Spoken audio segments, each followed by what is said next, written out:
Kembali di iNews Siang, pemirsa, massa buruh dari berbagai organisasi menggelar aksi unjuk rasa di depan kantor Kemnaker RI Jalan Gatot Subroto, Jakarta Selatan. Massa buruh dari berbagai organisasi menolak pengesahan Perpu Cipta Kerja sebagai undang-undang, serta menuntut Menteri Ketenagakerjaan mencabut Permenaker Nomor 5 Tahun 2023 tentang penyesuaian waktu kerja dan pengupahan pada perusahaan industri padat karya tertentu berorientasi ekspor yang terdampak perubahan ekonomi global. Massa buruh menuntut pemerintah menjamin perlindungan hak-hak buruh. Massa buruh mengancam akan melakukan aksi mogok kerja apabila tidak ada respon nyata dari Menteri Ketenagakerjaan. Orasi dari kawan-kawan yang lain. Makanan dan minuman. Hari ini kami Konfederasi Kasbi bersama kawan-kawan serikat buruh yang lain mendatangi kantor Kementerian Ketenagakerjaan meminta kepada Ibu Menteri Ida Fauziah untuk mencabut Permenaker Nomor 5 Tahun 2023. Karena Permenaker tersebut nyata-nyata merugikan kaum buruh, memaksa kaum buruh di industri padat karya yang berorientasi ekspor dipotong upahnya 25%. Dan juga terkait dengan waktu kerja yang fleksibel. Artinya ini justru merugikan kaum buruh. Sebelumnya di sidang paripurna DPR kemarin, meski masih menuai polemik panjang, DPR tetap mengesahkan peraturan pengganti Undang-Undang Cipta Kerja menjadi undang-undang. Dua fraksi, yakni Demokrat dan PKS, tidak menyetujui pengesahan tersebut dan menyatakan walk out.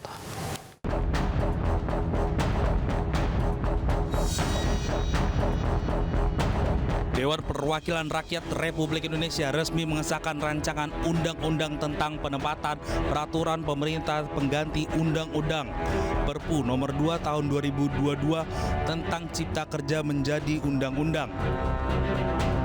Pengesahan Perpu tersebut akan memperbaiki dan menguatkan sejumlah kebijakan diantaranya tentang aturan bagi pekerja outsourcing, pekerja disabilitas, upah minimum, jaminan produk halal, harmonisasi peraturan perpajakan, dan lainnya. Kami akan menanyakan sekali lagi kepada seluruh anggota, apakah rancangan undang-undang tentang penetapan peraturan pemerintah pengganti undang-undang Perpu Nomor 2 Tahun 2022 tentang Cipta Kerja menjadi undang-undang dapat disetujui untuk disahkan menjadi undang-undang? Terima kasih. Dalam rapat paripurna tersebut, 7 fraksi menerima dan sepakat dibawa ke pembicaraan tingkat 2. Sementara fraksi Partai Demokrat dan PKS menyatakan walk out dari sidang penetapan RUU Perpu Cipta Kerja Nomor 2 Tahun 2022. Mereka tidak menyetujui pengesahan tersebut karena dinilai tidak memuat substansi hukum yang mengandung kegentingan memaksa, cacat konstitusi, dan bukan merupakan solusi ketidakpastian hukum di Indonesia. Dari Jakarta, Galuh Pandu, Aulia Syah Ramadan, iNews melaporkan. Pemirsa, Menteri BUMN dan Ketua Umum PSSI Erick Thohir menduduki peringkat teratas elektabilitas calon wakil presiden versi survei Indobarometer dengan raihan angka 22,9%.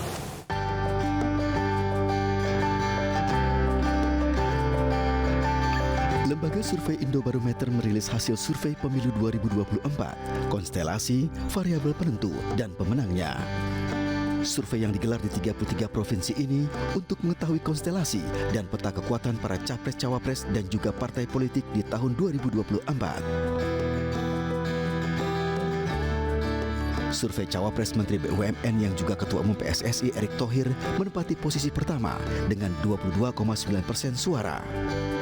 Dibayangi Khofifah Indar Parawansa dengan 15,8% dan Muhaimin Iskandar dengan 6,7% suara.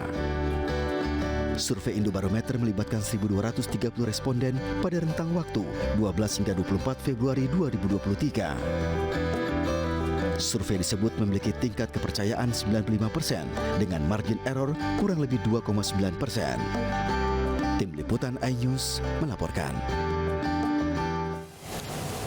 Dan pemirsa, untuk membahas lebih jauh survei Indobarometer telah bergabung bersama kami ada Direktur Eksekutif Indobarometer M. Kodari. Selamat siang Bang Kodari.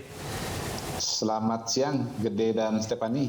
Ya, Bang Kodari, ini ada survei yang kemudian menyebut angka 22,9% yang menjadikan Mas Erick Thohir ini sebagai salah satu cawapres yang memiliki angka yang cukup tinggi begitu ya dari keterpilihannya ya. Lalu apa saja sih Bang variabel yang menjadi dasar terpilihnya cawapres ini?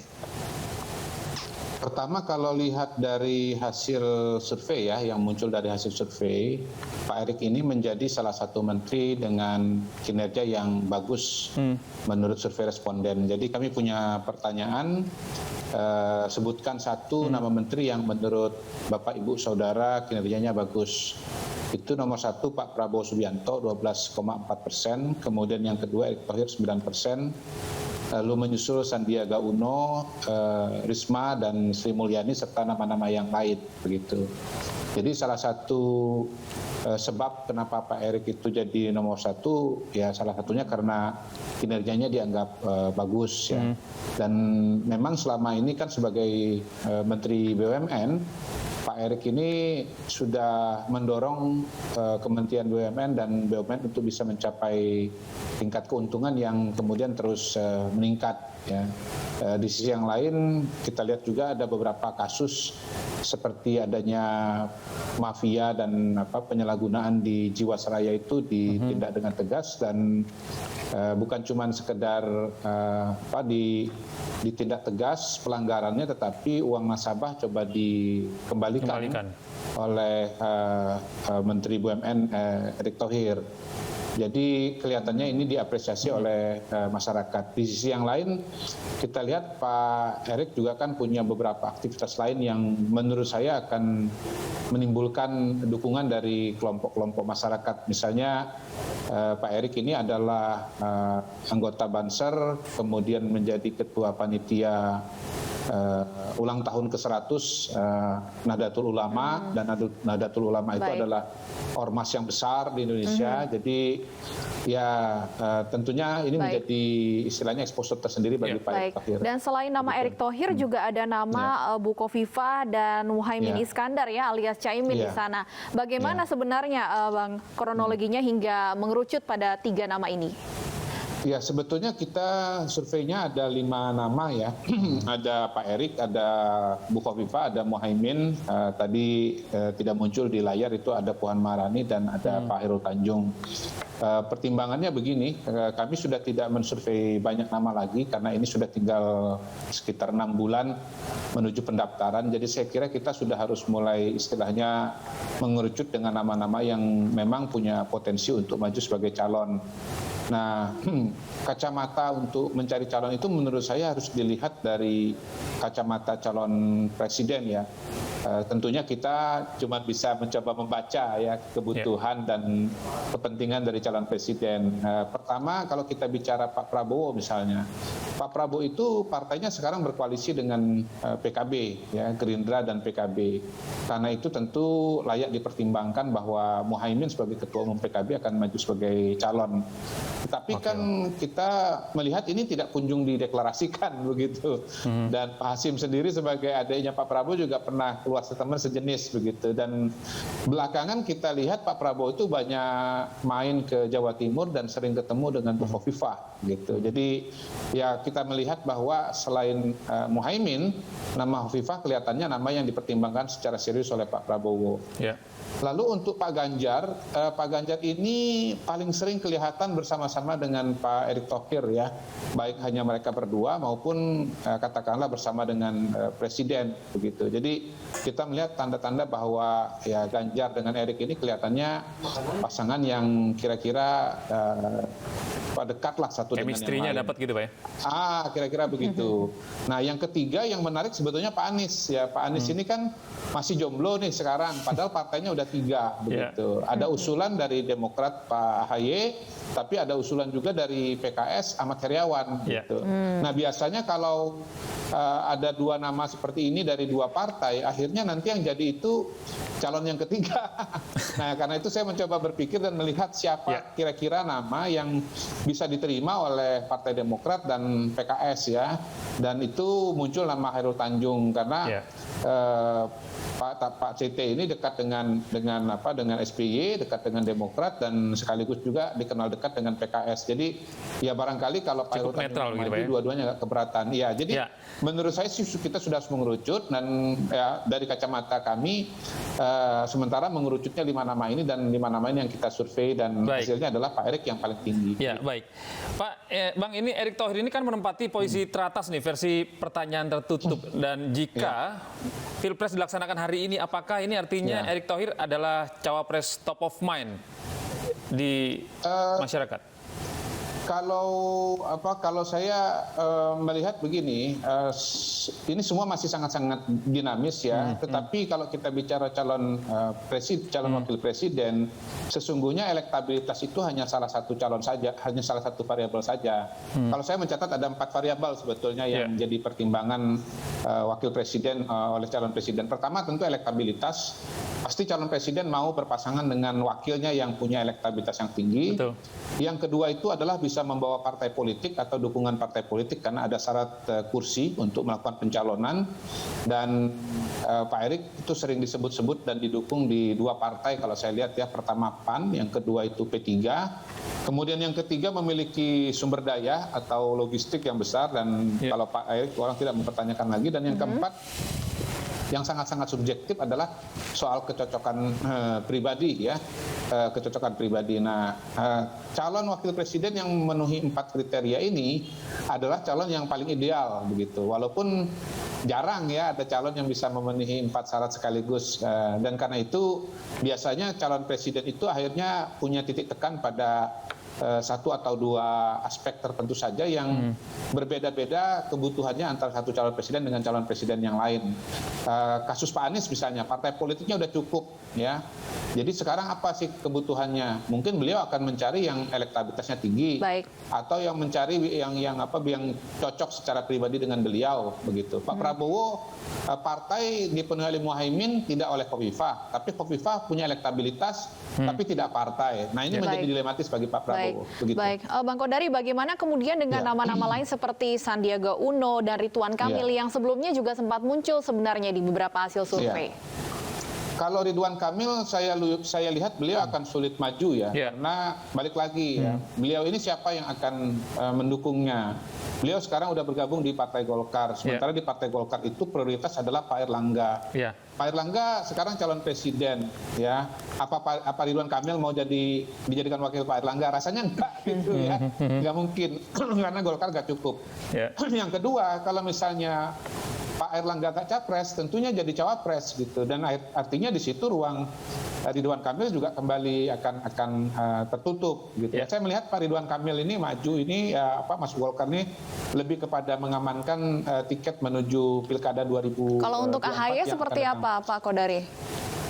Nah, kalau Mas AHY kan diwacanakan, beliau ini kalau AHY ini kan pasti calon presidennya kan nggak mungkin ke Ganjar, nggak mungkin ke Prabowo, karena positioningnya adalah perubahan, dan pilihannya artinya cuma satu, yaitu kepada Anies Baswedan. Tapi Mas Anies ini kalau memang mau dengan AHY, saya kira udah dari kemarin-kemarin nih, udah deklarasi begitu. Yang kedua, saya melihat dari 3 kriteria yang saya pernah baca, yang pernah dilontarkan oleh Pak Anies Baswedan, itu ada satu variabel yang kelihatannya agak sulit masuk, yaitu kriteria mampu membantu menjalankan pemerintahan. Ya. Mas AHY itu punya kendala persepsi tentang pengalaman pemerintahan dia yang sangat-sangat terbatas, karena memang masih sangat muda. Yang kedua, keluar dari jabatan militer pada pangkat mayor begitu, sehingga saya kira calon presiden manapun termasuk Mas Anies mungkin khawatir nanti pada saat kampanye dianggap menggandeng wakil yang tidak cukup kompetensi atau pengalaman di pemerintahan begitu. Sehingga akhirnya buat kita kelihatannya agak sulit ini AHY untuk digandeng sebagai calon wakil presiden. Iya, Bang Kodari, lalu kalau Anda melihat siapa capres yang paling tepat berpasangan dengan Erick Thohir, lalu bagaimana dengan tiket Erick Thohir ini? Karena hingga saat ini belum ada nih yang partai politik yang mengutarakan dukungan langsung begitu ke Erick Thohir. Kalau yang mendukung secara pribadi ya ketua umum, saya lihat ya Pak Zulkifli Hasan ya sebagai ketua umum PAN, itu sangat intens dan sering bareng juga dengan Pak Erick Thohir. Nah, mengenai siapa calon presiden yang akan didampingi oleh Pak Erick, per hari ini saya lihat tentunya kriterianya adalah yang merupakan bagian dari pemerintahan dan mendapatkan endorsement dari Pak Jokowi gitu. Dan kalau endorsement dari Pak Jokowi udah jelas ya, kita lihat yang paling sering bersama dengan Pak Jokowi itu ya kalau nggak Mas Ganjar ya Pak Prabowo begitu. Ya menurut saya ini masih sangat terbuka. Walaupun secara fisik kita lihat sering dengan Mas Ganjar misalnya, tetapi menurut saya buat Pak Prabowo juga merupakan satu opsi ya, karena Erick Thohir dia juga tadi anggota NU ya. Saya melihat Pak Prabowo itu sebetulnya yang ditinjau itu atau diperhatikan tuh bukan cuma sekedar individu ya, tetapi organisasinya juga. Karena Pak Erick itu juga notabene ya ada di Nadatul Ulama juga. Tadi saya sudah sebutkan dia adalah ketua panitia ulang tahun ke-100 Nadatul Ulama. Dia juga adalah anggota Ansor Banser begitu. Jadi pada hari ini saya katakan Pak Erick itu bisa dengan Mas Ganjar dan mungkin juga dengan Pak Prabowo Subianto. Tetapi kalau Mas Anies rasanya agak berat. Belum ketemu titik temunya terutama pada gagasan perubahan. Kalau Erick pasti dia sebagai salah satu orang dekatnya Presiden pasti kriterianya adalah keberlanjutan pembangunan. Baik. Masih sangat dinamis tentunya meskipun kita sudah mulai melihat beberapa nama yang mengerucut dan selalu muncul ya di survei-survei capres cawapres potensial. Terima kasih banyak Bang Kodari, Direktur Eksekutif Indobarometer sudah bergabung bersama kami di iNews Siang. Pemirsa, bantuan kepada pelaku usaha mikro, kecil, dan menengah UMKM semakin gencar dilakukan Partai Perindo di seluruh Nusantara. Di Purbalingga, Jawa Tengah, bakal calon anggota legislatif Partai Perindo untuk DPR RI Dapil 7 Jawa Tengah memberikan bantuan gerobak kepada pedagang angkringan dan pedagang es campur. Sementara itu di Surabaya, Jawa Timur, Bacalek Partai Perindo untuk DPRD Jawa Timur memberikan gerobak untuk pedagang mie dan bakso.